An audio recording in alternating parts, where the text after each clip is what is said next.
Hi, listeners. Welcome to another HR Today educational podcast. In this series, we aim to provide you the latest workforce management approaches and best practices in HR. I'm Debbie Bola, Vice President and Editorial Director of HR Today magazine. Myopia is an eye care condition that will affect 50% of the worldwide population by 2050 and may have the greatest impact on children and young adults.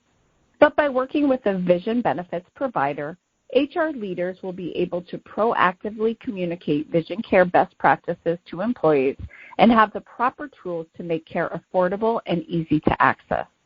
So what else do organizations need to know about myopia and how vision benefits play a role in helping with this epidemic? In partnership with EyeMed Vision Care, Dr. John Lahr is here today to answer those questions and more.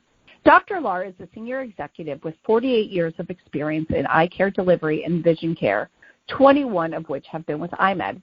As medical director, he is responsible for the interaction and relationship development with EyeMed's strategic partners in the areas of wellness, care management support, utilization management, and is the executive sponsor of EyeMed's quality programs. Dr. Lahr also supports the areas of standards of care, quality assurance and improvement, network development and management, as well as all communication to network providers. Thanks, Dr. Lahr, for joining me today. What is myopia and why is it a growing concern? Well, first, myopia, more commonly known as nearsightedness, is caused by a combination of two factors. One, the curvature or shape of the front surface of the eye, the cornea. The more curved it is, the closer light is focused to the front of the eye. The other factor is the overall length of the eye. It's usually a combination of the two that causes light to focus in front of the retina, which is what we call nearsightedness. That means things up close are clearer, and things as they get further away are blurrier for that person. The reason it's a growing concern, there's really three basic reasons. The first is that it's growing in percentage of people that have myopia or nearsightedness, and it's estimated that over 50% of the worldwide population will actually be affected by myopia and be nearsighted by 2050.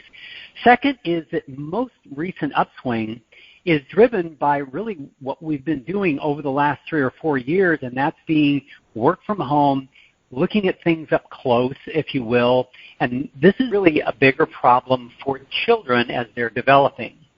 The third is the risk of developing a higher level of nearsightedness where the eye actually grows to be much longer than it should be, and if kids are not addressed early, this can limit their ability to have a healthy eye as they grow older. The health of the eye can actually be at a risk level that can lead to vision loss later in life.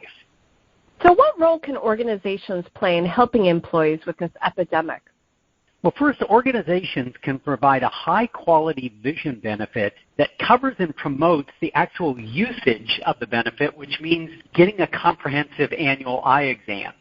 This exam should cover dilation so that the back of the eye can be observed completely, or some other form of retinal imaging, along with the normal tests that are included in a comprehensive exam, which is muscle balance testing, neurological testing, because the eye is a central hub for many nerves coursing through it, and of course the refraction to determine any prescription need. That annual eye exam can identify and even allow us to prevent more serious eye health issues such as retinal detachments and other diseases, particularly in the back of the eye or the retina, that is caused by this added elongation that's caused during myopia. Providing vision benefits that offer adolescent-specific coverage. Annual eye exams are really a must for everyone, but especially children. And so we recommend following the American Optometric Association Pediatric Clinical Practice Guidelines, which actually indicate that a child should get their first eye exam around the age of 2, which I think is earlier than most people believe.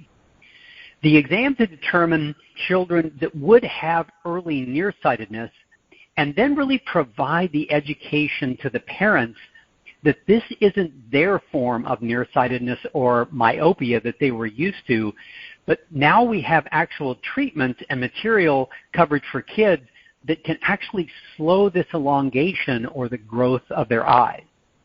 There are several effective treatments that can slow the progression of nearsightedness or myopia, and the important factor is actually limiting the eye growth or this axial length increase. How can organizations help employees access and understand their vision care? I actually think the easiest way is to select or partner with a vision benefit provider that will, first of all, proactively communicate vision care best practices to the employees, and also have the proper tools to make it affordable, easy to access, so that they can actually use their benefits and see some good results as a result of that. That's some good advice. So what do future treatments look like, and what role does vision care play? Well, I guess the first thing we all need to understand is there really is no cure for myopia, okay? And traditional spectacle lenses and contact lenses, they can provide clear vision for distance tasks.